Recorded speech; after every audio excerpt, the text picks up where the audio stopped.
ariko kandi twashaka kumenya abantu mwe nabo barashobora guhura n'ingaruka zitandukanye, mbega ni nk'ingaruka izihe zishobora kubashikira mu gihe baba birengagije ivyo ishiramwe BMBC riba ryaberetse.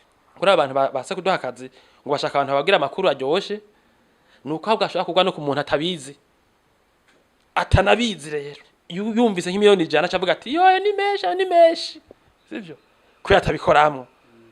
Uco byumva ari ingwara iciba, uwo muntu acakora umugambi aje nko mu Burundi, ari nk'umuntu ataba mu Burundi na vese yo mufata sivyo, asanze miliyoni 100 yazitanze, kandi wa muntu ntaba yamwivye keshi, oya abakoresha mera neza, mugabo urumva yamera ntashaka gutanga ca kintu twegera yarusabye mu ntango. Rero uyu muntu ifuza inzo nziza tukamuha amakuru mu shambi BMBC, abonye amahera atashoboye si beshi novuga ngo bivumbura, si beshi vraiment beshi no bakwaduha akazi, mugabo abonye amahera n'abatarakaduha baba bariko barapanga uburyo bafate ku madebe twabakoreye kugira ngo banze bisuganye bakuze ivyo twabasavye.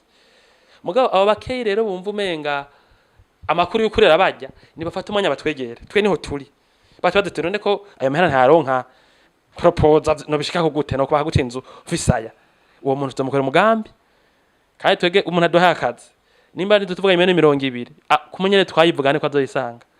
Ikindi kintu novuga nk'akarorero no kuvuga muri ibi byo kubaka, twe tugire nk'devi miliyoni dufate nk'ijana ngoma kubaka inzu yinaka kubera tuzoyibaka akunuko no kuvuga umuntu ashaka kubaka yanzu igasana kwa kundi nyene ku mahera ari munsi yayo, igihe itaba yubatse kumwe, igihe idasakaye kumwe, ntimanikwe kumwe ko twayipanze, amera akagabanuka.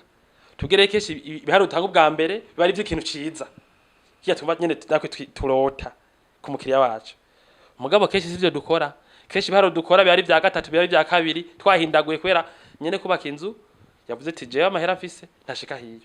Rero tukora bihari bya mbere by'ikintu ciza cyane, ntugishime cyo tubwira ati ntimurenze kuri no bije chatubana kuri ya mahera tibi birakunda, mugabo biza bikoze kunuko ugacoro nk'inzu ku mahera ufise ariko apana yanzu twe kwifuje mu ntango. Rero tugupropose ibintu by'amahera yiyongereye ntibado cyakwe kujya amafaranga twatuma tubwira ibintu vyiza, mugabo utashoboye uvuga ati ntavyo nshoboye tukamanura igiciro. Nuva ko ashaka uzundi muntu rero ahabwira ngo baka kuri make, kandi ari uko azoba yakoze bimwe twege twari kugira biciriritse, ntaba yakoze bimwe twavuganye mwe wari wadusabye mu ntango. Duha umwanya rero tuyage ubone ibintu kuntu bihinduka, abari budashaka akora. Murakoze rero nivyo no shima kuvuga, yego iyo mubatse ngwake neza.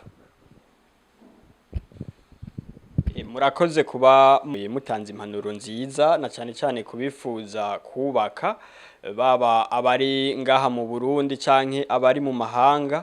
Ico twobahanura nuko mumaze kwegera ishira hamwe BMBC ni mushira umutima munda maze muganire n'abahinga bo muri BMBC babafashe ku kibazo cyose muba mufise atakwirukanga, kuko bubara uburyo bw'iwanyu kandi ibari nyubakwa na mwebwe mushaka ko izoba imeze neza nkuko muvyifuza.